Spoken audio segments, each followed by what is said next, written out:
ატომის ურბანული განვითარების სტრატეგიული გეგმის დამუშავებაზე არასამთავრობო ორგანიზაციები მუშაობას განაგრძობენ. სივრცითი ტერიტორიული მოწყობის გეგმის დეტალები დღეს საზოგადოებას ამერიკის შეერთებული შტატების განვითარების სააგენტომ და არასამთავრობო ორგანიზაცია სამოქალაქო საზოგადოების ინსტიტუტმა წარუდგინეს SWOT ანალიზი გეოგრაფიული მდებარეობის, ბუნებრივი რესურსების, კულტურის, ისტორიის, ტურიზმის, ეკონომიკის, ურბანული გარემოს და სხვა სფეროების ძლიერ და სუსტ მხარეებს, ასევე საფრთხეებსა და შესაძლებლობებს მოიცავდა. პრეზენტაციის მიზანს საზოგადოების შენიშვნების მოსმენა და გათვალისწინება წარმოადგენდა.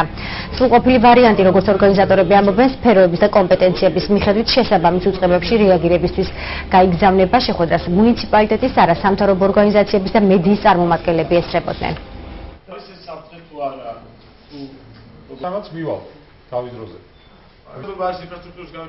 ქალაქის ამ ურბანული ქსოვილის, ანუ ცოცხალი ქსოვილის სუსტ და ძლიერი მხარეების გარკვევა და ფორმულირება გვაინტერესებს.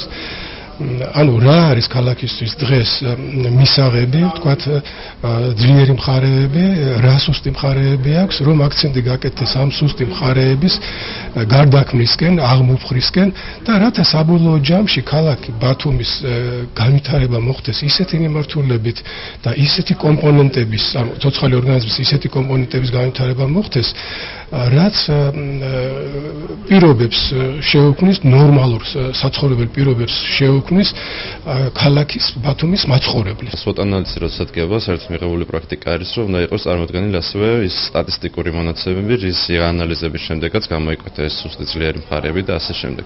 რაც დღეს ჩვენ ჯერჯერობით ვერ ნახეთ. ურბანული განვითარების სტრატეგია დგება, რომელიც ყოვლისმომცველი არის და როგორც ჩვენ ნახეთ, მხოლოდ არქიტექტორები, გეოგრაფიული სისტემების სპეციალისტები იყვნენ ჩართული, ანუ ეკონომისტები, თქვა სოციალური სფეროს, ჯანდაცვის, ყველა ის რაც ურბანულ განვითარებაში შედის, ამ სფეროს ექსპერტები და სპეციალისტები ამ სამუშაო ჯგუფის შემადგენლობაში არ არიან.